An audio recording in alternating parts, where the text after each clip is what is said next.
Let's see. We're late for an important date. No, it's the wrong fairy tale. Guys, we're here to do something unique and special, and something that we have not been never really contemplated, to be perfectly honest with you, back in the olden days of Big Dog Inc.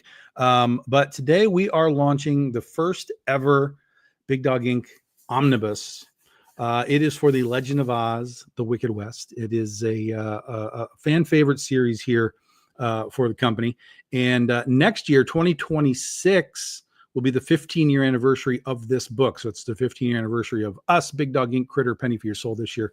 Next year is the Legend of Oz 15-year anniversary. So we want to make sure that we've got something special in everyone's hands before we even get to 2026. What's up, Mr. Michael? How are you, sir? We're running a little behind, but we're not in a rush either. So let me get rid of this. Let me show you this. And let me bring on a co-host extraordinaire. Good morning. Well, Sean for me, Myers. Good morning, everybody.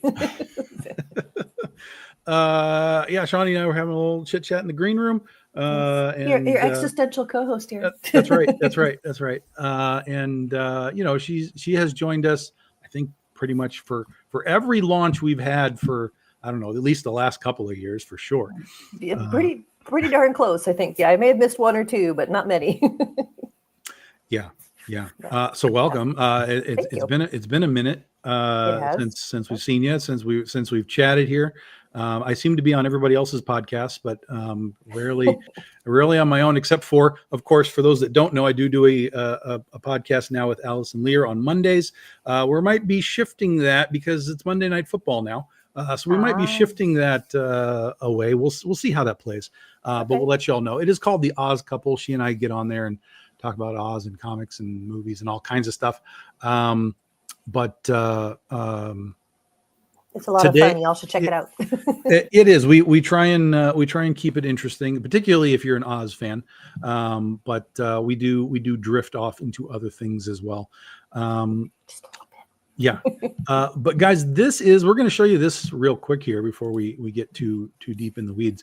In about 20 minutes, we're going to launch this campaign. This is a omnibus edition. All right. Now, for those that don't know, this is an omnibus edition. All right. It's a big honking book. It's a hefty piece of chunk of paper and ink. That's right. In fact, hold on a second. I'm going to bring myself up here real quick. There we go. This is a big honking book. This is roughly what it will look like, roughly the size. It's about 500 pages, give or take. We do have hardcover editions. There is a dust jacket version. There are trade paperback versions. So if you just want to trade paperback, you're good to go there too. But this is roughly what it looks like. Now, in comparison to a normal trade paperback, which is what we've been doing, this will also be the size. So it's a little bit bigger than your normal trade paperback. Even when we did the hardcovers for Penny and Critter, those were normal size, comic size hardcovers. This will be a little bit bigger. So you see, you're getting a little bit of size, you're getting a lot of depth. And that is what an omnibus, or in this case, they called this an ultimate collection. Tomato. It's sort of, there's all kinds of varying terminology, but we're calling this the omnibus. 500 pages. Let me bring Shawnee back here. 500 pages. Again, roughly. It's the first 4 volumes of The Legend of Oz. Those books, those trade paperbacks, for everybody that knows, we're doing this because those books are basically out of print now. We are at the bare bones remainder of all 4 of those books. And we had a choice. It was either, well, let's just reprint all the trade paperbacks, or let's do something we haven't done before. And the answer should always be, let's do something we haven't done before. Yeah. And so this will be really fun. I'm really excited to get this book in my hands because it's going to be amazing. I'm excited too because this is what brought me into the world of Big Dog Inc. So, okay. So this is what I started with was Legend of Oz. Excellent. So wherever you're watching us, there is a link. That link will take you to the sign up page for the thing, but it will also just take you right to the campaign once we are live. So, 20 minutes or so, it will just be a live link. But if you want to click on it and save it, so that if you have to take off, you'll get a reminder when we launch so that you can come back tonight. Why do you need to come back tonight? Let me tell you that. So you can read all of this in your spare time. Of course, we have reviews. This is basically just a what is this book? What have we been doing with it? Reader reviews from over the years who have talked about the book. You can check out all that stuff. There are a number of preview pages because we want to show you what this book looks like. Not just what it looks like, but I think really interestingly enough, because we show you from all 4 volumes a few pages, you get to watch the evolution of this book, not purely from not just how I wrote it, how the story evolves, but how Alison Borges, the artist, continued to evolve, how the colors continued to evolve. This book is quite a sight when you look through all of the stuff that we've done over all of these years. And when you could look at it as a whole, it changes. It's funny totally. to see the whole. Yeah, it's really neat. Yeah, totally. This is like binging a season. This is like binging 4 seasons, basically. On a Netflix show, and of course there is a volume 5, there's a volume 6. Those are available on here as well. So if you want to get the whole thing, you can just take all the pieces you need and catch up. But the book itself, the hardcover book itself, will be volumes 1 through 4, Okay. Which includes the origin story of the Flying Monkeys, includes General Ginger and her sort of what is she up to with the Emerald City and her backstory. As you can see, Dorothy here at the end, we've done something with Dorothy that, to my understanding, has never been done before, which is basically she becomes the Witch of the East and West at the same time, which kind of throws the power balance of Oz off. Glinda's not real happy about that, so on and so on and so on. So there's a lot Watch out going for an on unhappy here. Glinda. That's right. Tin Man, Jack Pumpkinhead, Tip, Scraps, the Sawhorse, the Wheelers, on and on and on and on. It's really deep in the lore, guys. But if you are not heavy Wizard of Oz people, that's okay. You're still just going to get like a sort of steampunk adventure story that, if you know Oz stuff, you're going to get those Easter eggs. But if you don't know it, it's still a good story. Yeah, it's still going to work for you. It's still going to work for you. Now, right here, day 1, guys. We're starting off day 1. Why do you need to be here day 1? Day 1 does not mean 24 hours. Day 1 means noon o'clock to midnight o'clock tonight. That's it. It's a 12-hour day 1. We are continuing the Wizard trading cards. We have the nice eBass Wizard trading card, Dorothy Gale. That is yours free. This is not a stretch goal. This is you pledge, you get a card. That's it. Automatic. You day get a 1. card and you get a card. That's right. But day 1 only. Yep. 12 to 12. Midnight tonight. These go poof. This is the BDI day. That's right. That's right. Yeah. We have also added the retro foil. We do these retro foils, guys. Back in the day, we didn't have access to do holofoils. So every now and then when we have these big events, we will do special retro foils. This is the old school eBass leather cover. This was the standard cover. Let me go back up. This was the standard version of the book. We did a leather version for New York Comic Con way back in the day. And so this will be a day 1 limited to quantities ordered retro foil of eBass and Nia Ruffino's old school cover. Printed to order. Okay. And if you are not into the trade paperbacks, the hardcovers, if you don't need that stuff, but you still want to get Nia's cover, today only, this will be printed on an issue number 1. So it'll be just a floppy issue. Issue number 1, special edition, Nia's virgin cover as the holofoil. Day 1 only. Nice. Day 1 only, right? Because I know some people, they're collectors, they don't worry about trade paperbacks and stuff. So this is your one and only opportunity to get the book as a book versus part of the trade paperbacks. And speaking of it, here it is. This is a sort of a Ta-da. little mock-up facsimile of what this thing will look like with the logos on it, the spine and all that kind of thing. Again, it's going to be just around 500 pages. Big spider killing book, everybody. Perfect for that. That is your standard cover. Okay, that is the Nia Rufino standard cover.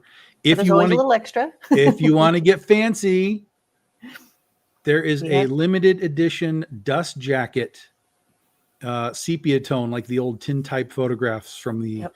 Wild West. So if you want to get a little fancy, we are making 100 of these dust jacket Jackets, versions. yeah. Okay, so there's going to be a total of 300 hardcovers. Okay, and only 100 of them will have this Dust jacket. That's it.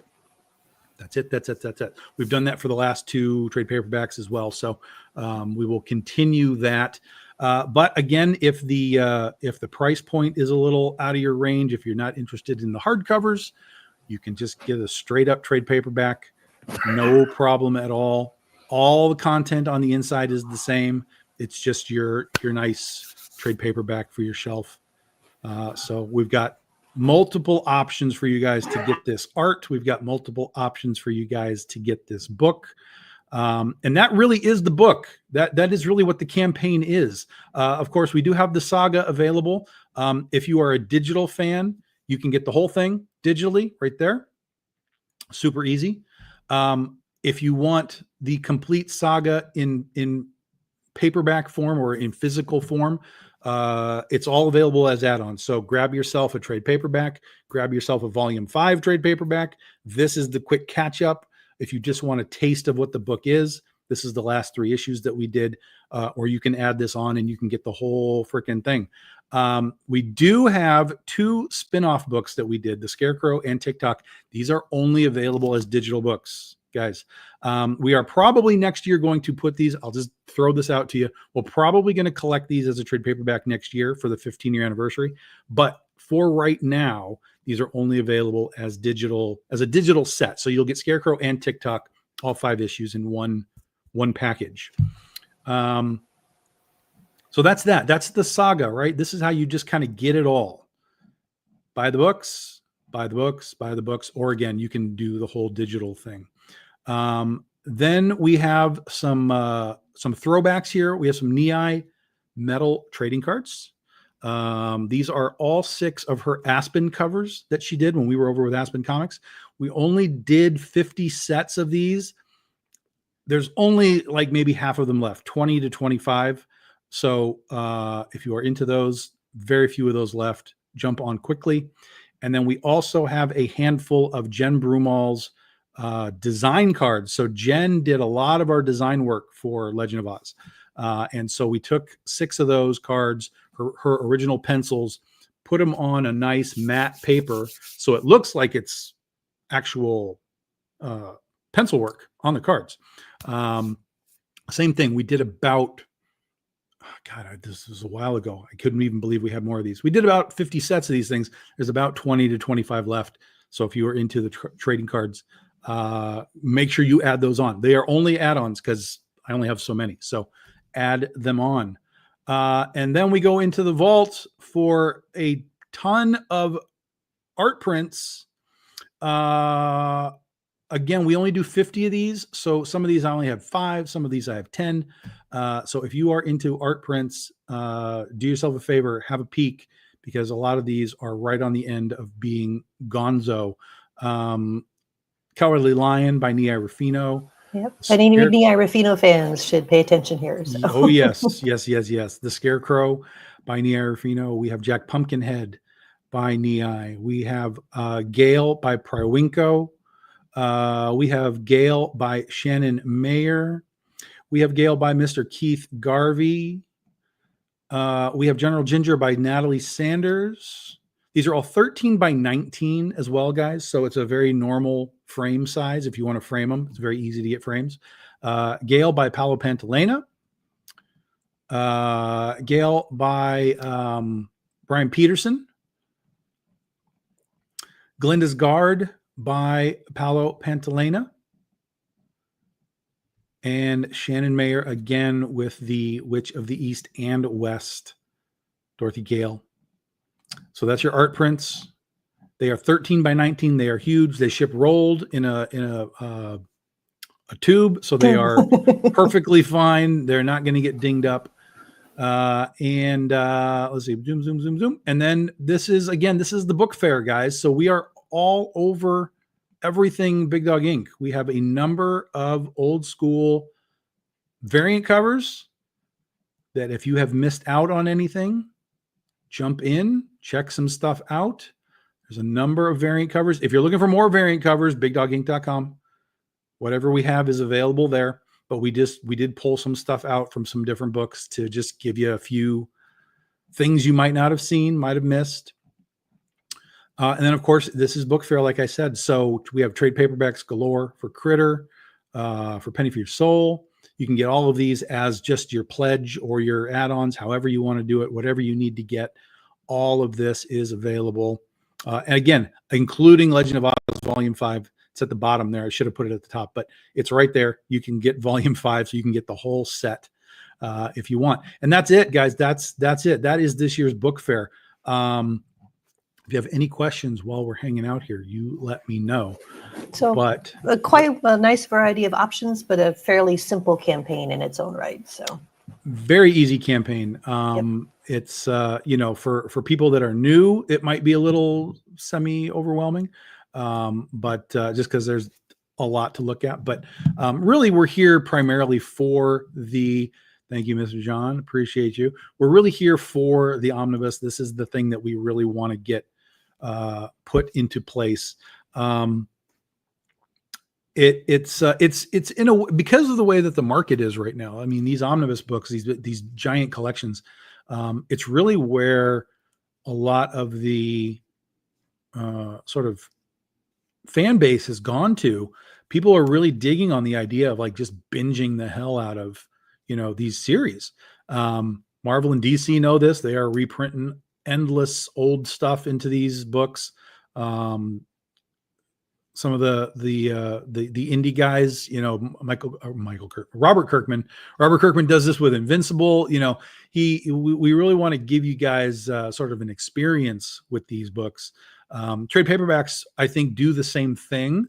But when you've got one of these, again, I'm going to pick this thing up. When you've got one of these things and you've got 500 pages in front of you, it really is a different experience. And it's almost an instant gratification kind of thing, because literally you have the entire, not just each series, but the entire season, whatever, in your hand. Yeah. Everything else. Yep. And you can flip through it. Yeah. I've been enjoying these things as I've been getting them. It was kind of like when we did metal covers. Everybody's like, you can do metal covers. I was like, I don't get it. Why are we doing metal covers? And then we did them and I saw them and I was like, oh, I get it. Oh, okay. Now I understand. Yeah. Like the depth of color and it's, I was like, all right, okay. I understand. And so he was drawn into the insanity of it. Yeah. And so we have had people over the years, last couple of years, really been like, are you going to do an omnibus of this? I was like, do we need it? Like, you can just buy these 4, like they're right here. Like, just get those. And they're like, well, I mean, if you're going to do that, I might wait for that big book. And I was like, oh, okay. And I just kept hearing that. I was like, well, all right, now I have to really consider fine what we're going to do here. Yeah. So we're doing it. And again, there are 2 versions, guys.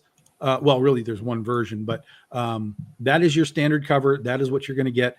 And then there is a dust jacket, sepia dust jacket. If you want to get a little more fancy, we have that available for you as well. Fancy pants.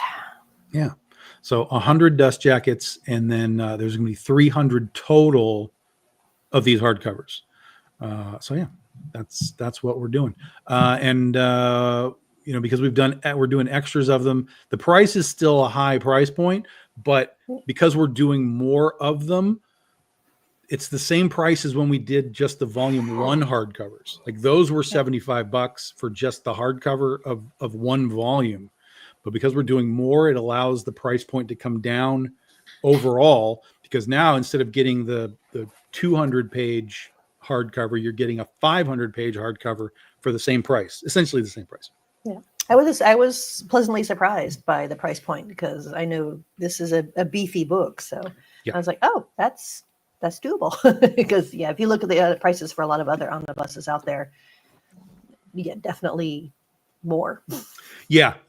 Well, and I mean, in fairness, like when DC or Marvel does them, at least they usually do like 1,000-page hardcovers, and those are like $125. So we're right in the realm of rational market price with this stuff. You heard it here, folks. Tom and rational in the same sentence. Somehow together at the same time. It's somehow like Reese's peanut butter cups or something. But yeah, no, I wanted to try and keep this price point as strong as possible for the consumer. We didn't want to make it out of control and out of reach. But again, there is also the regular trade paperback as well. Mm-hmm. So if price point is a thing, just scroll a little further and you can get the trade paperback right there. And remember also that $65, that includes your shipping. All the prices you see on this is including your shipping. So it's not like 65 plus another, $20. It's $65. That's your price that you're paying. All right. The prints, the trade paperbacks, everything, that's what you're paying. There's no extra shipping cost, period. All right. So hopefully that makes sense. Anybody watching, again, if you've got questions, let me know. We are just a minute away. So let's get out of this. Tick tock. Let's exit preview. Yeah. So take me to the thing. And as always, Kickstarter decides to do its own thing. Yeah. What are you doing to me? There we go. There. Whew. Project overview. There we go. All right. Now we're good. So we're going to click go on this thing, and then we're going to hang out for a little bit. I have some more general Big Dog Inc. news for everybody, of course. Also, remember, if you are a Patreon member, there are Patreon perks that go along with this. If you are a member of Patreon and you are backing our Kickstarter campaigns, there are bonus items. We'll talk about that in just a second. Yes. And here we go, everybody. Bing. We are about to be maybe live. Woohoo! There it goes. Oh, let me get all this junk out of here. There we go. All right. So we are live, everybody. I'm going to take a minute here to tell everybody that we're live. Y'all can talk amongst yourselves for a second while we do our social media thing. And as always, if you would do us the favor of sharing the link around as well, that helps us tremendously get things done. Share it out, shout it out, like it. Yeah, we need everybody possible to get involved in this thing. I didn't get enough of the link, didn't get the S. I was like, you don't know what you're talking about, buddy. Okay, there we go. And I'm already getting bing, bing, bing. Uh-huh. People jumping in. And post. Okay, there we go. So do us a favor, share the link around wherever you do your comic book, stuff. Let people know that we're out here. We're live. We're here. We're ready. We want to bring you good stuff. That's right. This is a big campaign. What the heck is going on? But I think we'll be fine. We're running this for like 2.5 weeks. Plenty of time. It's going to lead us into what we're doing with sort of the finale of the Big Dog Inc. 15-year anniversary. So in October, there's two things happening in October. We have the BD15 anthology. Sorry, yeah, BD15 anthology, Okay. which we've been doing for the past few years. So Pocahontas, if she was a vampire, Nosferatu, the vampire critter, and Amityville Sorority Sisters is our debut title for that particular issue. That is happening in October. But then what's also happening in October I've never seen a vampire theme. yeah. The other thing that's happening is we have finally completed almost the BD Who's Who, what is being called the BD Index. It is the Who's Who in the Big Dog Inc. universe. This is not just an Oz version, a Critter version. It is all Big Dog Inc. alphabetical, just like Marvel and DC did in the past. So this will be from 9 Volt to Critter. It is going to be 36 pages of this stuff. So a ton of characters done by some amazing artists. Every piece of art in here is done by a different artist. So it's 36 characters, 36 different artists. There's no doubling up anywhere. So it really looks amazing. I can't even thank all these people enough that have pitched in on this book. And we've been talking about in the making. Yeah, we've been talking about this for a long time, man, a long time.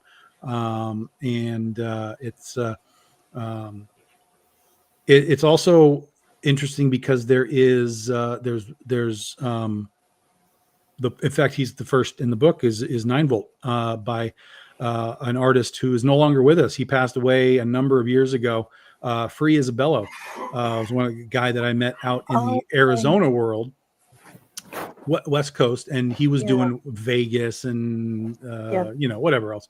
And I met him right as we were starting to design this thing and put it together.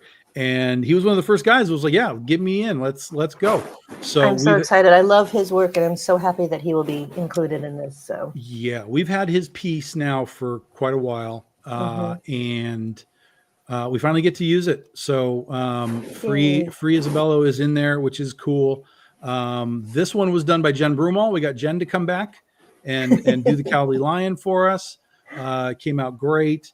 Who else is in this thing? Pedro Perez is in this thing. CB Zane. I think of who. I imagine a lot of old favorites as well as probably some newer ones. Oh yeah, some newer talents. So yep. And there's people that have that are involved in this that are first time BDI people as well. Jason Millette is a first time person. David Jackson is a first time person. We have some first time colorists in here as well. So yeah, it's a really big mix. Really Fabio exciting. Samau, Ryan Kincaid, Larry Tuason. There's a whole bunch of just amazing talent. Yeah, it's an amazing list. It's really an amazing list. This is very exciting. And there's a few variant covers for that. There are variant covers for the BD15 anthology, of course. But those will launch at the same time. So you'll have both books on the same campaign. And then that's October. And then so early October to just past Halloween is going to be that campaign. Right prior to Halloween, like I think they said the 22nd or something. Dren Publications is launching the book that I'm doing for them, which is called Plan 39 from Outer Space. So that will be launching right prior to Halloween. So that way, if you guys are in on the BD15 anthology and you want to be in on this, where it's staggered so that you're not going to get a big credit card bill like right at the same time. Boom, so that way you guys can get in on both of these books. The Plan 39 is going to be a 3-issue series. So we'll have this first issue here in October. I think the next one is going to be like January or February, something like that. And so on and so on. So there's a little, we've got a little page to show you here as well. This is a really, really fun book to write, guys. I'm deep in the UFO world on this stuff. UFOs. The 80s UFOs, right? The 80s. The 80s. So Plan 39 takes place in the 80s, right? So Plan 9 was the 50s. Plan 19 was the 60s, and so on and so on. So this is the 80s. It's as you can see, we've got. Well, I don't know if you can see, but I don't know if it means anything to you. That first panel is actually from an alien. Let's not say invasion. A spaceship showed up over Los Angeles. This is called the Battle of Los Angeles, guys. This is a quote unquote real thing that happened. There are pictures of this that you can go look for. But basically, we kind of just went through history of UFOs. So you have the Battle of Los Angeles. You have the crash at Roswell. You have what they found in Antarctica. Mm-hmm. No copyright intended. And then, of course, in the bottom, you have Plan 9 from outer space. That's the crypt of the old man, who was played by Bela Lugosi. And but then the whole book is filled with just endless Easter eggs. It's you get your story, but as the story's going along, it's just loaded with stuff. And so one of the things that we're going to do, and I talked to them the other day about this, I was like, what I want to do is everybody who buys the book, you're going to get included with your package a sort of a scavenger hunt list for the book. So you can see what's in the book. And then the idea is you'll take that sheet, or however they're going to do it. You'll mark down like, oh, okay, here's this. I found this. It's on page, 10, panel 3, whatever. And once you figure out where all those things are, if you think you found them all, you'll be able to submit that to them as a contest, and we'll have winners announced for issue 2. And we're going to do, I think we talked about doing like 3 winners. So if we get like 10 people and they all get it right, it's just going to be sort of a random drawing. But if they don't get it right, it'll be whoever the top 3 people who get it right, or get the most, we should say, the top 3 people that get the most. And then if there's a tie, it'll be random. But we'll have like a sort of a gold, silver, and bronze foil prizes for fun. For the guys that participated. So you're going to have to and get to looking. Yes, yeah.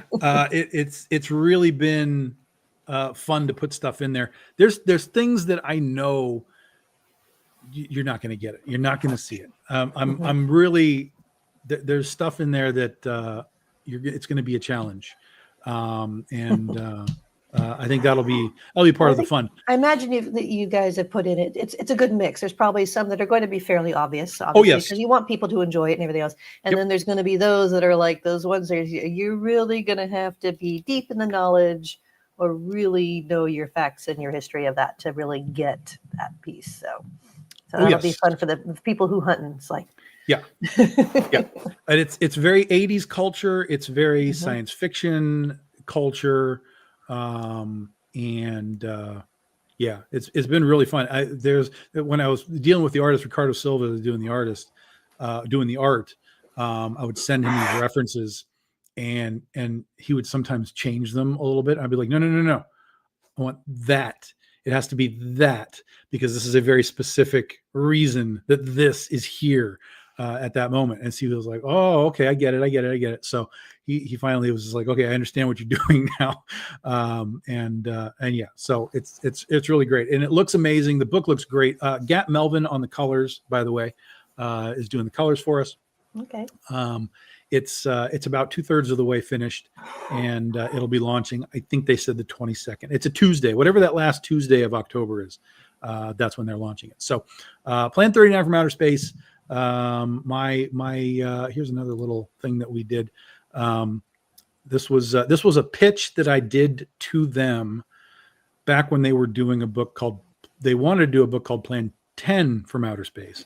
And the Kickstarter didn't go over well. This was many, many, many years ago. And I met Michael Dolce is the guy I've known for many years. And we were talking at San Diego Comic-Con, and he was like, yeah, I don't think it's going to fund. And I was like, well, you should just rebrand this really quickly as the worst Kickstarter ever made, and sort of change the thought process. And he thought, Change oh, the that's vibe, yeah. yeah. He was like, oh, that's really good. That's really good. But I don't think we have enough time to do that. And I was like, okay. And then I don't know, a few years later, I was doing Kickstarters, and we really had it kind of running. And I was seeing what was on, and I was like, you know what? I think this is the time to do what you wanted to do. And I think if you kind of marketed it right, I think you'd be fine. And he was like, yeah, probably. And so I said, but here's the pitch. All right. Scrap Plan 10. Yep. That's easy. I'm sure that's been done 100 times already. Like, scrap that idea. What if this was plan, and this was, again, many years ago, what if this was Plan 59? Based on the story that you have, what if you assumed that the aliens just kept coming back every whatever, decade after decade after decade, right? To try again. That's right, to try again. So Plan 59 would be, what your story is, and then in doing that, should it go over well, you now open the doors to Plan 39, 49, 39, Plan 19, or go forward. And he was like, oh, that's really, really good. And so they did Plan 59. It went over well. There is in Plan 59, if you can get a hold of a copy, there is a prequel to this in it. There's a 3-page backup story that is Plan 39 that kind of starts this whole thing off. You'll be able to read this book by itself and you'll be fine. But if you want to go find a Plan 59 from them, it does have more stuff in it. What's up, Mr. Mike? Welcome. Go get your books. And then when I was and Mr. Double Mike, we got a double Mike event. Hey. We have a double event. Fun. Yes. And so I was so when I pitched him, I was like, do this, and he was like, oh, that's really good. And so they did it. They did the first one, and then they did another one. They did Plan 79. I think that's the one they just did. And then I'm doing, so he came to me and he was like, do you want to do Plan 39? And I was like, well, that's the 80s. And I said, so that's a yes. Yeah. That's 100% yes. And then we dove in, and I went deep into Roswell and the X-Files and like everything. So it's been a really fun book. And then I told him, I was like, so this is, you have to, if you're going to keep doing this, you got to have an umbrella. You got to have an umbrella name. And he was like, what are you talking about? And I said, you have to call this the Planiverse. And so now it's called the Planiverse. Yeah. So Tom, the idea man. Yeah. There's all kinds of stuff in this book that's like crazy. I'm not even going to spoil it because I came up with something that I was really proud of. I was like, really proud of that. So, oh my God, why has nobody thought of that? And so I'm definitely going to check it out because, you know, me in the 80s. Yeah, that's fine. Oh, you'll freak out. You'll freak out. It'll be fun. It's so good. It's so good. And Ricardo, that is Ricardo Silva, by the way, that art, that's his art. So it looks amazing. Gat Melvin on colors. So Plan 39. And then that'll be done. Plan 5 or BD 15 will be done, and then in November we're doing the last issue of Penny for Your Soul with JB Netto, and that'll lead us into next year's Legend of Oz: The Wicked West 15-year freaking anniversary. Oh man, it's crazy. It's really crazy. I start looking at the calendar and I'm like, wow. I mean, it doesn't feel like that long, but yeah, it's crazy that it's 15 years. I can't even comprehend 15 years. I mean, it was 15 years of Big Dog Inc. I mean, it feels like it was just like a few months ago that we were on year 10, Yeah. when we were doing, all of Yes. our, Yeah. and I was like, oh yeah, this is like cool, like 10 years. And then like Mhm. 5 years is suddenly gone again. Like Yeah. now, granted, we sort of lost time with COVID things and so Yeah. on. Like no one But understands, still, no one understands the flow of time anymore since no. COVID. But still, COVID yeah, broke the space-time continuum. It really did. I fully believe it. I fully believe it. Like we're going to be here in 3 weeks and it's going to be 20 years of Big Dog Inc. Like, and it's Yeah. just going to be 3 weeks from now. It'll be 20 years. So, yeah, no, it's wild. It's crazy. To think that, we're still here doing this when, over the past 15 years, I've watched publishers come and go and disappear. And we're still here plugging along, doing our thing because you all are here for us and for our books. Mike, the omnibus. So you have 3 options, my friend, 3 options. Let me show you. Here we go.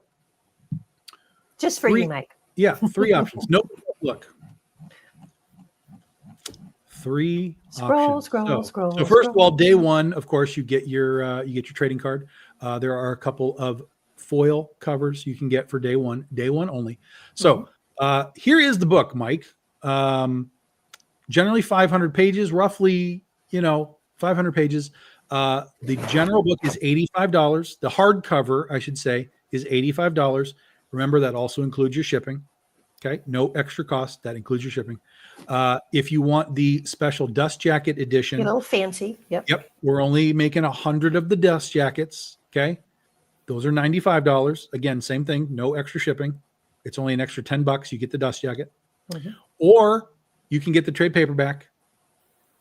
Same cover, Niai's cover. You get the Niai cover on all the versions, and the omnibus trade paperback is $65 again, including your shipping.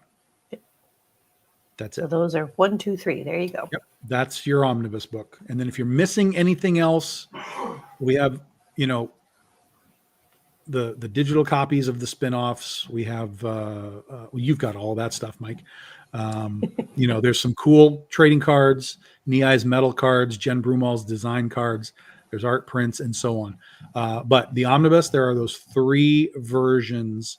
And if price is an issue, Mike, then just grab the trade paperback. $65 again, includes your shipping, includes whatever stretch goals we're going to do. Oh, let's talk about stretch goals. Ooh, let's talk about stretch goals. Let's talk about stretch goals. So the stretch goals, generally when we do stretch goals, they are like, here's a sticker and a poker chip and, that kind of stuff. In this case, the primary stretch goals are going to be upgrades to the book. Okay. So we're going to do spot gloss on the logo. So you get a little fancy spot gloss. Incidentally, the paper for this cover is like butter. It's like, it's so good. So good.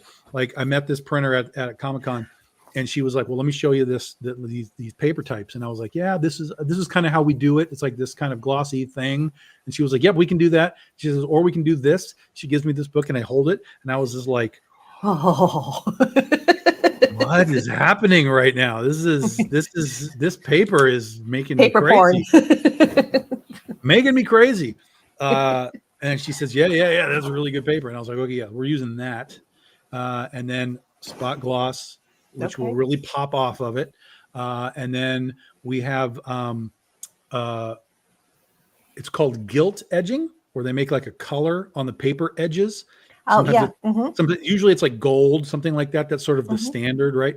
But she says that we can do it in red. So it'll be like a red gilt edging. So we have like the rubies for it. So we'll have that as a stretch goal as well. We do have a Bun Leung chibi magnet of Dorothy Gale. That is a thing as well. So we do have one sort of physical thing beyond the book. Beyond the book. But what we want to do is really kind of level up the book so you guys are getting value within the book context and not just sort of a lot of other things. I will say, and I imagine this would just be the hardcovers themselves, because of the nature of what they are. So the soft cover would just be, the trade paperback would just be its own. That is my understanding, but I'm going to double check with her on the trade paperback, and I will get back to you on everybody on that. Yeah. I think we can still do the spot gloss on the trade paperback. That would be cool. Yeah. I don't think that's a problem at all because I've seen that before. That's I not an know the issue. gilt edging would probably be problematic. I don't think they can do that. But if they could do the spot gloss on the trade Yes. paperback, that would be amazing. Yeah. That is not a problem at all. Okay, So cool. once I find out about the edging and we get to those launches or those stretch goals, I will let everybody know where it's going, how it's going, etc. But the spot gloss is easy. All that's cake. Nice. So it'll be on the logo. It'll be on the BDI logo. It'll be on like the little flowers at the bottom down there. So it'll all get like it'll all get that nice little pop shine. Yeah, for sure. For sure. Already told Mike whatever he wants. Early birthday present. When is the birthday, Mike? It's coming up. Incidentally, speaking of birthdays, happy birthday to Allison Lear. It is her birthday today. My co-host Happy for birthday, Allison. the Oz Couple podcast, as well as she is the manager of the All Things Oz Museum in New York, where they bring me out every year for Oz Extravaganza. So happy birthday to Allison. I'm going to be back on tonight. We just got another pledge. I'm going to be back on tonight to talk about this. We're going to see if maybe Allison wants to join us. It is her birthday, so she may already have some plans, which is fine. Sure. But if she wants to join us, she's welcome. And if anyone else wants to join us, we're almost already at 3K, guys. If anyone else wants to join us, just hit me up. We'll do a little comic book chit chat tonight, and talk about these campaigns and see where we're at. But yeah, so far so good. Yes, happy birthday, Allison. Yes. Stretch goals. Yeah, we talked about stretch goals. I feel like I was on. Oh, yeah. So the other thing that we have is for those that have been waiting, Critter 24 and 25 are in my hands and they're going out the door. Yay. Dun, dun, dun. Dun, dun, dun. Yes. Very exciting. Yes. So I'm going to be working on that today. And then into next week, I'm hoping to have it all done within about a week to 10 days. I did notice from our printer, we're missing a book. So we have that sort of being fixed. But that won't slow me down too much. The other thing is Patreon perks. We talked about the Patreon perks, the stretch goals or the bonus items for Patreon members. You're going to get those, like, for example, Shawnee, you backed both of these. So you have two Patreon perks coming. You're going to get those with the 6-month Patreon variant cover. Okay. Because I don't have any Patreon perks in hand. They are all out there. All the artists are taking their time. I don't want you guys waiting for books. So I'm just going to add those to your 6-month book, which is also almost done. Eleni DiNapoli is coloring it right now. And then it goes off to the printer and you guys will get a nice Patreon package. So when you get your critter books, don't panic. The perks are on the way. Yep. Mike is the same. He backed both. So yep. So he and I are same boat. That's correct. Nice. I send a bunch out to a bunch of people, and one of them I messaged the other day. I was like, "Did you get those cards?" And she was like, "Yeah. Let me show you." So she took a picture, and they're crazy. Like normally they're just like these black and white, inked, whatever. She's like, "Yeah, I wanted to make them so cool." So they're like inked, like Copic colors. Like she went bat crap on these things. And I was like, that's awesome, but I kind of need them ASAP. Exactly. It's like, we appreciate that, yes. but Yeah. But it's fine. But it's fine. We are more than happy. Well, at least I can speak for myself. I am more than happy to wait a little bit longer and everything else for something that cool. So for something amazing. Yes. I completely agree. Completely agree. Yeah. So that's why I just said, okay, you know what? We'll just put all that stuff together. Patreon folks will get a special Patreon package. Exactly. That's right. Patreon packages. That's correct. So have no fear about that. Critter 24 and 25. I love this. I'm so freaking happy with this. There you go. The frame, the 15-year anniversary frame. That came out awesome. Yeah. It's amazing. We did this for Penny for Your Soul as well. Mm-hmm. So I'm really happy with how that came out. Um, we've had we were going to do this. That frame was supposed to get used for our 10-year anniversary. That's how long we've had that in our hands. But it just never materialized, when we were going through all of that stuff with COVID and everything. And so I was just like, all right, now's the time. We're using it. We're putting it out there. And it looks great. It came out really, really good. I'm super happy. CB Zane did that frame, and Gat Melvin did the colors of that thing. So it's really good. And the Patreon 6-month book is also a CB Zane piece that is so a number of years ago we did a Penny for Your Soul cover that was an Infinity Gauntlet homage with Mary Magdalene and the what we called the Rosary Gauntlet, and then all the Penny for Your Soul characters all over the place. So he did a variant of that with Mary still in the middle, little bit different face, but with the Rosary Gauntlet. But instead of Penny for Your Soul characters, it's all Big Dog Inc. characters all the way around. Oh, how cool. Okay. Yeah.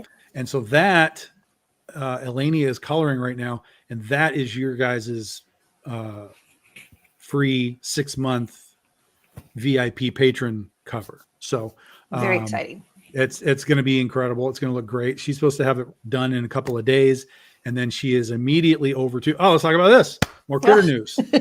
More Critter news. So wait, there's more. Yes. Critter is back in stores. Antarctic Press is now being distributed through Lunar and through Filbo Distribution.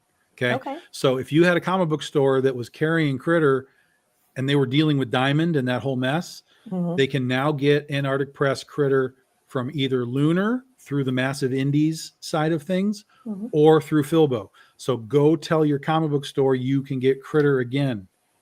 It's out there. It's happening. It's been solicited. Issue 9. And issue 9. Yeah. Issue 9 was just solicited through those companies. Okay. Now it's been going every other month for Critter, right? But wait, now you're going to get about 8 months of straight Critter stuff because they're doing Critter 9, and now they're going to be reprinting the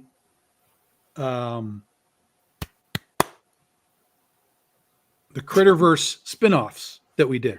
Cricket, Rookie, Electric Youth, and Slipstream. They're going to be publishing those under the Critterverse Presents banner. So Critterverse Presents Cricket will be first. That one is now being solicited right now. So you guys can order that one. And then it'll be Critter 10. And then it'll be Rookie. And then Critter 11 and Electric Youth and Critter 12 and Slipstream and Critter 13. Yeah. So that is very exciting news. Yes. So we're doing the same thing. We're doing the original covers. So like for Cricket, we have CB Zane's original cover. So it's CB Zane's first work for us. I think so. Yeah. And then there is a new cover.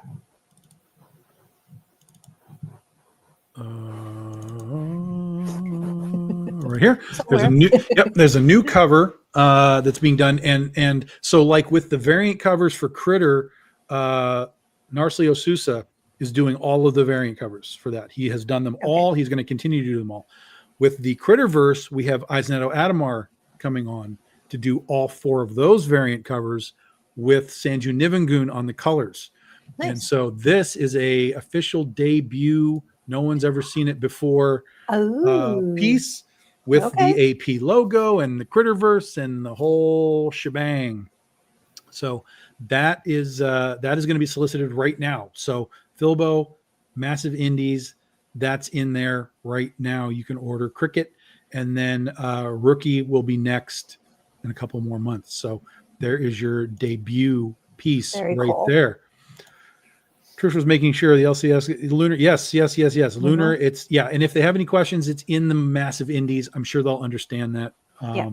But yeah, that's it. Yeah. That's it. My local was actually already dealing with Lunar for a variety of reasons because of the issues with Diamond anyway. So yeah. So, yep.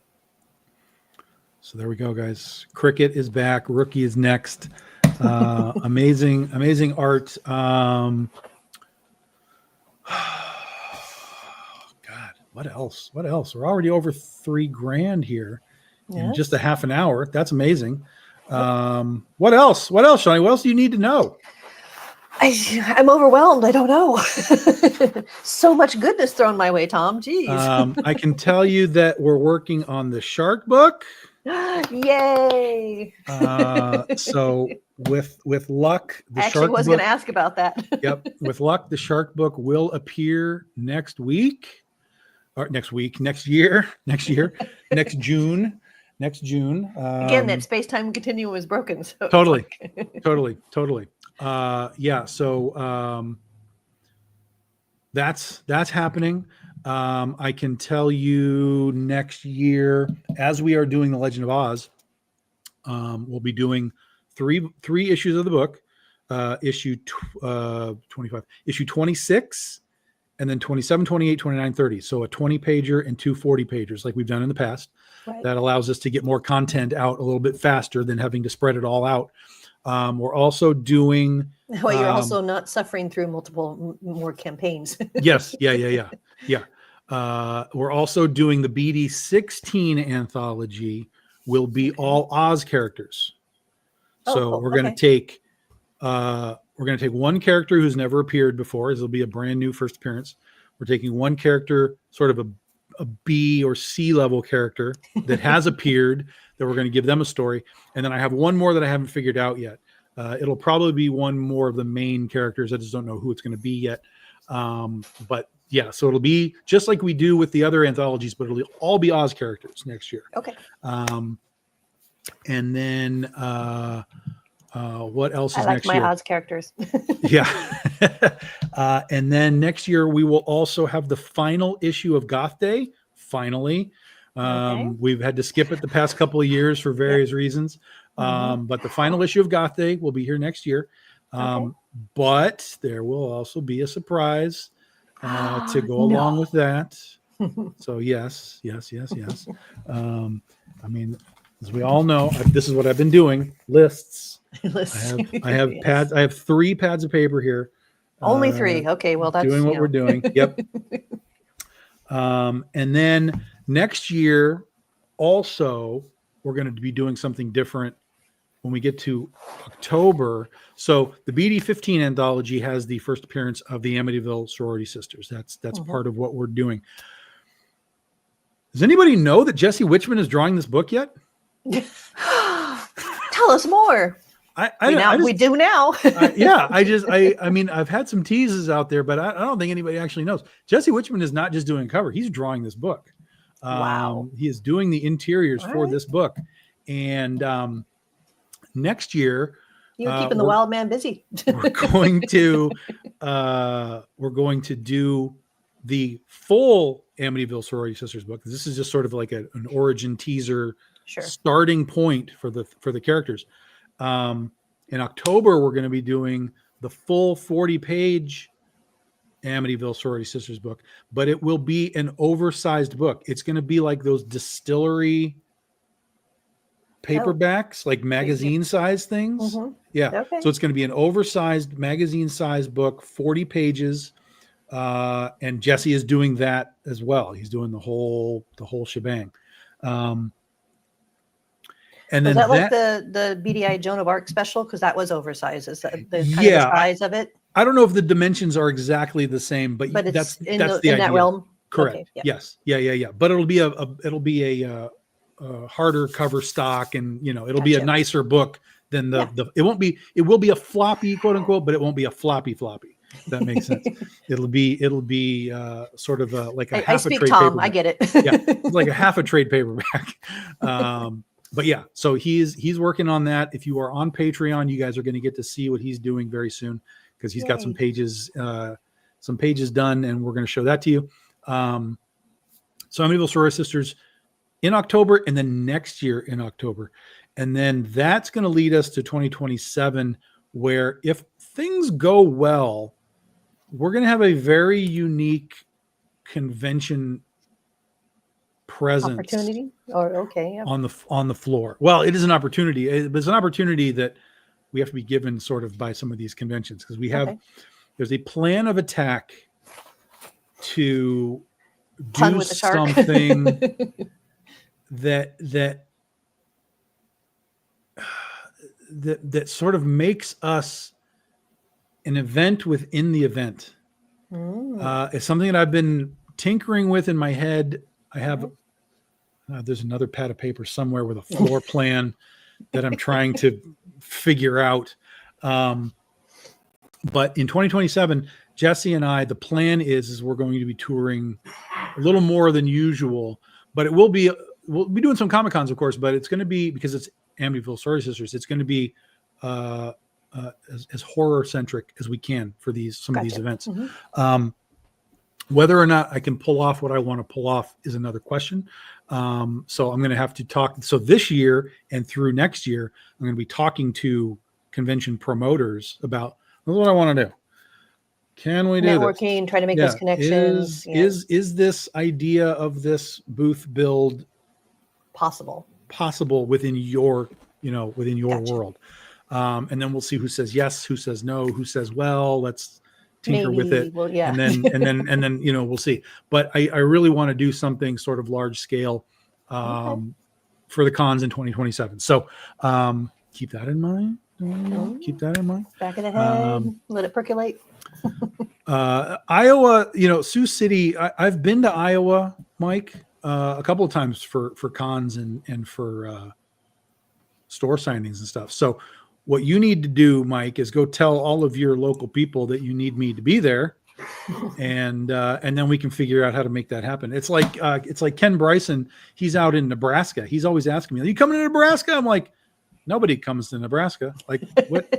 I don't even know why you're in Nebraska. Like, what's happening, dude? So yeah. But there are plans. There are plans. There's a lot of plans. There's a lot of plans. There's a lot of plans. A lot of pads of paper, a lot of plans. Yeah, there's a lot of plans. And it's going to be really interesting. Next year's going to be really interesting because we're going to do that oversized Amityville. It's only an island if you look at it from the water. That's going to be a full-sized, like 100-page graphic novel just straight out of the gate. We're not releasing it as issues. Okay. So we're doing some interesting experiments next year with some of this product and the way to deliver it to you. It's an island, so. Man, I'm so ready for this book to be. I just like, I know. We were just rolling. Challenges. Yeah. We were rolling, and then just nope, stop. It's like, oh, God, drives me crazy. But we're starting to get the wheels turning again on all of this stuff, guys. Yeah, 100 pages, and that also. So when we get the Shark book out in 2027, I'm going to go in 26 just to go, and then again talk to the promoters because I just want to go anyway. But in 2027, the plan is we're going to take the Shark book to Shark Con in Florida because there is a shark convention in Florida called Shark Con. And that just sounds amazing. And I know that they do a lot of Jaws stuff down there. So I think that they're open to that. Like it is a Discovery Channel convention. Like they're the sort of it's partnered with Shark Week and things like that. And Exactly. So there is like, what do you call it? Like, conservation and it's not just about, oh no, sharks are going to eat us. Like that's not what they do. It's the opposite. It's educational as well as entertainment and everything else like that. Correct. But they don't shy away from Jaws and things like that at all. So I think we'll be okay. But we'll be able to show them the book and be like, we want to come down and be a part of this thing. So 26, you get to go down and be a fan and have fun with it and everything else, but also maybe, talk to them, make some connections in preparation for 27. That's right. Nice. That's right. That's correct. Yes. It'll be a good time regardless. Yeah, I think so. No jumping the shark. I think it'll be fun. I think it'll be fine. Yeah, I'm kind of excited to kind of put out one of those books because I want to see the reaction to. And I've seen other people do it too.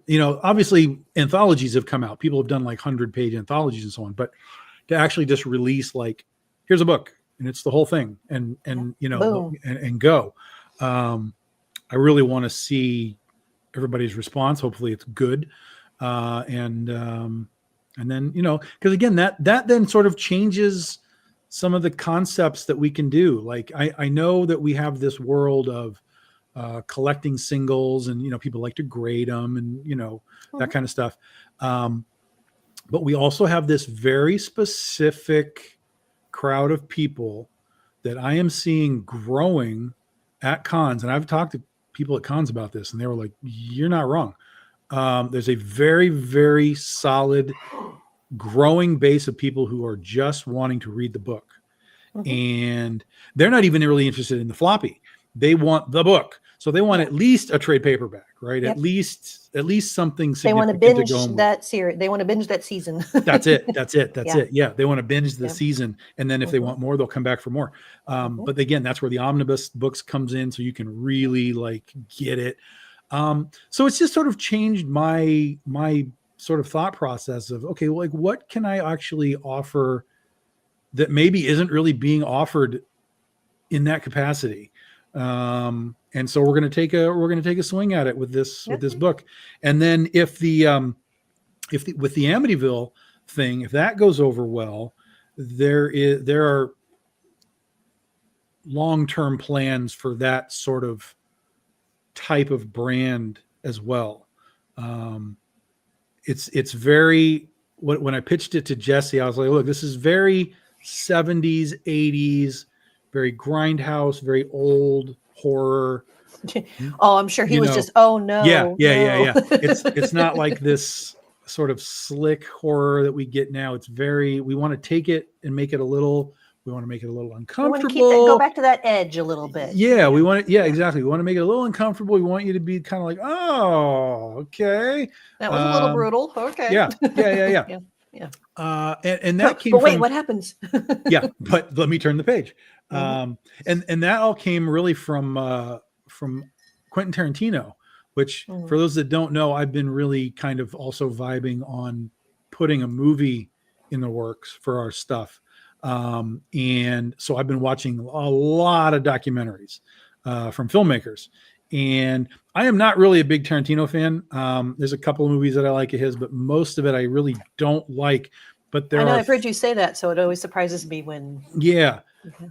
So, but the things that I do like that he does through all of his movies. It's just sort of the context that I'm not vibing on.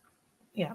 So like, I like Inglourious Bastards. Of somehow how he gets there, but the content itself. Kind of, yeah. It's like I love Inglourious Bastards. I love Django Unchained. Those are like top for me. Okay. I just watched Once Upon a Time in Hollywood again. Still not sure about that one, but in that case, I really vibed on the visual because again, you're taking it back to the 70s. It's just a different world. Mm-hmm. So, I've been watching that and watching all kinds of other stuff.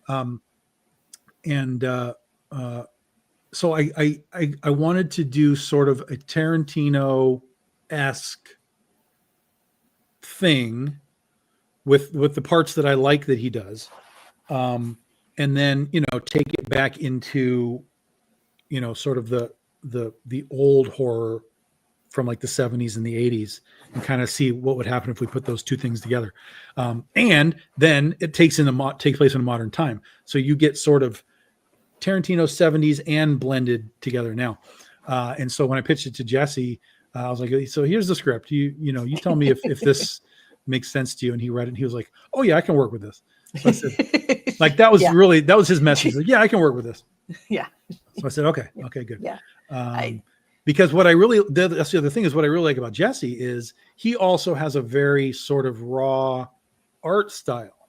It's not like the hyper slick Marvel, DC, whatever. He's got a very rough, on purpose, in a good way, art style that I was like, this is going to put us in a visual that I want to be at. Like he has, it's a little, again, it's just not, and I hate to say it this way because it's not meant as like a teardown, but it's not like a polished visual, right? It's a little erratic. It's a little off. It's a little, rough, but it fits 100% a vibe and a tone that you want to touch on. Like you wouldn't necessarily let Jesse draw Wonder Woman. It wouldn't necessarily fit, in the context of the comic book. Doing fan art and getting sketch covers and stuff, 100%. But like it doesn't. She's polished. She's got a way about her. But if you were to take him to like Harley Quinn, she's rough. She's on the edge. It's going to fit, And so that's always been for me is like when I'm kind of getting artists together, I always try and think about like, okay, but is this guy going to fit what this book is? I don't know. I think I like to think I've done a pretty good job of matching people to genres and tones and textures and stuff. So, so I think you guys are really going to like this. He's doing a great job. I beat his ass up the other day over a panel that he wasn't. I was like, no. Fine. No. Oh. Yeah. This way. And then he got it. And I was like, yes, that's it. That's good. Move on. Because again, he has his way, he has his thought process about it. But this script was written very, very specifically, meticulously within the context of like the Tarantino method of camera and camera angles, dialogue meshing with it, so on and so on. So there's things that I can let him kind of get loose with, but then sometimes it's just like, nope, I need that one piece of information. We don't need, because the first time he did it, he was the rough was like, it's just supposed to be this little sort of poke, this finger just poking, and you're just supposed to be like seeing that. But the way that he did it, he like pulled the panel out. He had like all the characters involved. Like I was just like, no, this is too much. This is way too much. You just want that moment, that poke, because that's the important thing that we need to see. And he was like, okay, I get it. So he's talented enough, I think, too, that he can do polished if he puts his mind to it and everything else. But for consistency, he does have that edge, and I think it's funny because. He does. It is that little rough and that edginess to everything else. But it's funny because the running joke with a lot of us, our fans and everything of him, is that the detail he tends to put. So sometimes he does. And sometimes it's a lot. We appreciate it, but sometimes it's like, dude, how much time did that take? It's a lot. It's a lot. Yeah. So, yeah. So I imagine that juxtaposition of trying to do it. So I just find it interesting, that edge, but it's the detail. It was just too funny. So combining those two is going to be very interesting to see. Your vision through his art in that way. Yeah. I think it's gonna be really cool. And then when we get to the different format, the sort of the square format, I now have to modify my thought process too, because I have to think about, okay, this is a different piece of paper. Positioning and placement and how it flows. Yeah. So I think it'll be interesting to see how it works for me, and then how it works for him, how he sees it in that square. Versus how I see it and so on. So yeah, I think it's gonna be fun. Well, the whole poke thing, how you've added in too much. I'm like, that's totally Jesse. Yeah. Well, and it's not even Jesse. It's a lot of artists. Like a lot of artists feel like I need to fill this panel up with as much crap as possible. And sometimes that's right. But sometimes simplicity. Plus, you also got to remember it doesn't fit. Yeah, it doesn't fit. Plus, there's word balloons and stuff. It's going to cover up a lot of that background. This is like, no, just give me the information. The poke, the bubble can go right down here. You're not missing anything. Like it works together. So it's one of the things that I try and like instill in artists is like, dude, I appreciate this work, but no one's going to see that because of the word balloons. So just think about that as you're, moving forward. You can simplify some background elements because the color will help with that, and then it's going to get overwritten with stuff. And so, that's just my job as an art director to kind of help them along, make their job as easy as possible because they have a really hard job. So let me help you simplify what you need to do. You can go crazy up here, but then let's simplify down here, and you get a balance. So yeah, so that's that. That's it. There we go. And there you have it. Yeah. Tom's art talk. Yeah. Yeah. People keep telling me that I need to do that stuff like for TikTok and whatever. Like, you just need to start doing. Well, they've talked about movies, obviously, because you need to do movie reviews and that stuff. Yeah. But also just talking about comics, and I've been watching a lot of people talk about comics on TikTok and stuff, and people that are making their own stuff. And sometimes I listen to them talk, and I'm like, what? This doesn't make any sense what you're saying right now.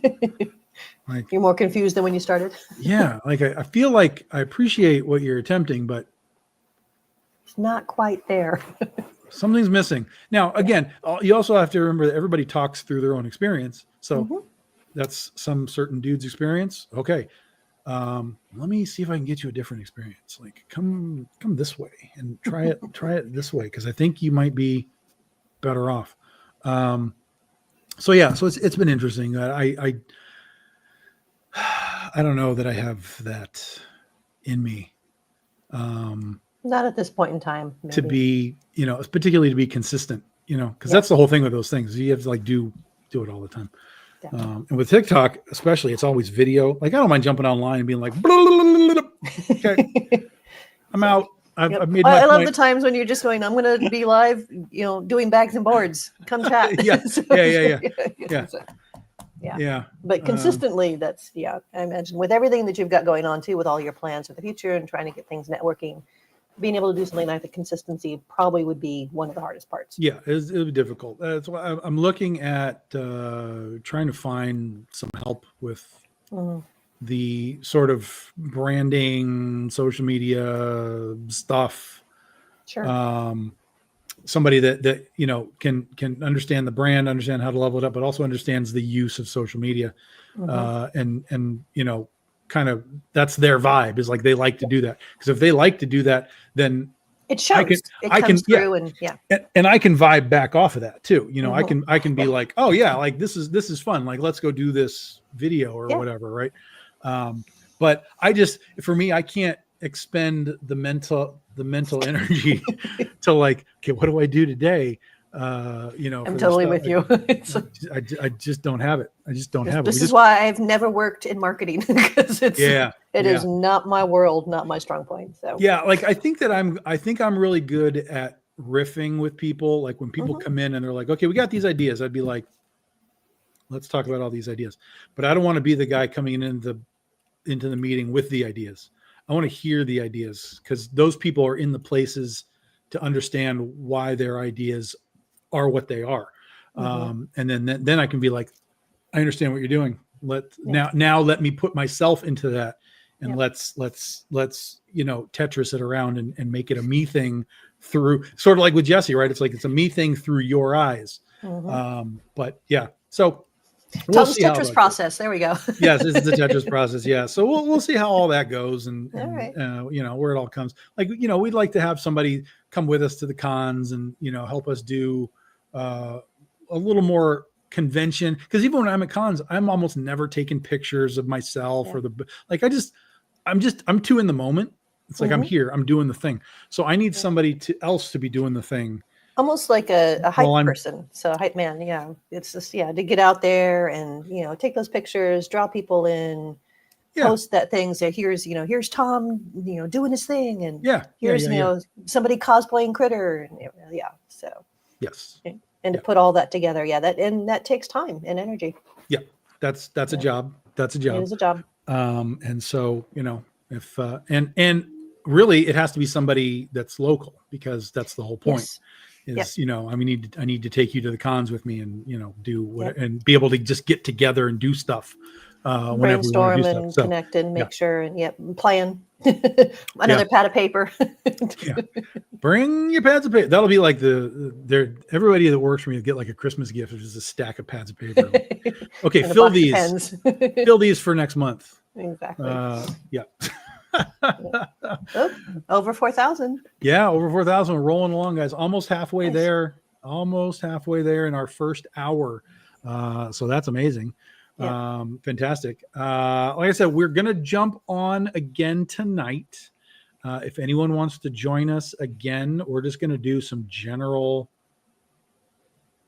chit chat, hangout time this evening. So if anyone's watching this back or whatever, whether you're some of the folks that I do podcasts with or whatever, you want to jump on and just, shoot the shit, hit me up, let me know. I'm going to reach out to a couple of people, see who wants to jump on. And we'll just whether have or a not little, Allison joins, happy and birthday to her. we'll see if Allison maybe will join Yes. us tonight, unless she's got plans. So I'm thinking probably sometime around 8 or 9, we'll go live tonight. We'll see where we are on the campaign, see how close we can get to hitting 10 grand. 10 grand is our goal here, folks. Right. Because this is a much bigger campaign than what we normally do. So 10 grand is what we need. We're already almost halfway there. And then once we hit that 10 grand, we start leveling up the book with bonus things. Dun, Maybe. And this is, I know Lori Calcaterra, if she watches this video, she's going to laugh right now. Get ready, Lori. Yeah. Are you ready? Because of what this book is, maybe we'll unlock the first ever Big Dog Inc. bookmark. Dun, dun, dun. Because I have pledged to never in my life do a bookmark. do a bookmark as a stretch goal. Exactly. Because you all got enough bookmarks. But maybe because of what we have here, we'll do it. In fact, I told her, it was funny. We were on her show and she was like, well, I'm just going to make a Big Dog Inc. bookmark for my campaign then. And I said, do it. I told her, I was like, make bootleg BDI things. Just make bootleg BDI stuff. Go. I've given bootleg you permission. BDI products. Yeah. I love it. Yeah. Just go ahead and do it. Put BDI bookmarks in your campaign. I have no problem with that. Free marketing. Here you go. Yeah. So we'll see how far we can get. We got to get through the strict stretch goals first. Right. We want that. We want to level this book up as best as we can. And then we'll see what other extras we got. Right. But yeah. So guys, thanks for hanging out with us. I appreciate you all. This is a great start to this monumental campaign. This game changing campaign. Spider killing book. Spider killing book. Indeed. And also remember, we are shipping. I am shipping Critter 24 and 25. Yay. That's being worked on right now. So keep an eye on your mailboxes in the next week to 10 days. We should have it all wrapped up. Don't panic. Patreon perks are coming with the Patreon. So. Patreon perks, separate package. Separate package. But don't worry, we got you covered. And the artists are doing a great job. So, yeah. And there is a Patreon perk specific for this campaign. It is not a sketch card. We will be posting about that as an update later on. There's a very, very specific Patreon perk to this campaign. So watch for that later on tonight. Maybe we'll do that tonight when we're doing our thing. All right. Okay. So maybe. So yeah, that's it, guys. We're gonna get out of here. Enjoy your weekend. Football's back. Chargers win. Yes. And hi, it's all going in the right direction. Mike, thank you. Appreciate you guys for hanging out here. All the mics. If you're watching the show back later on, you can still post in the thread. So if you have questions or anything, just post them in the thread. I will see them because I get those notifications. I can come back and answer your questions, or just bring your questions tonight. 8 to 9. We'll be live tonight, chit chatting and seeing where we're at. Until then, see you later.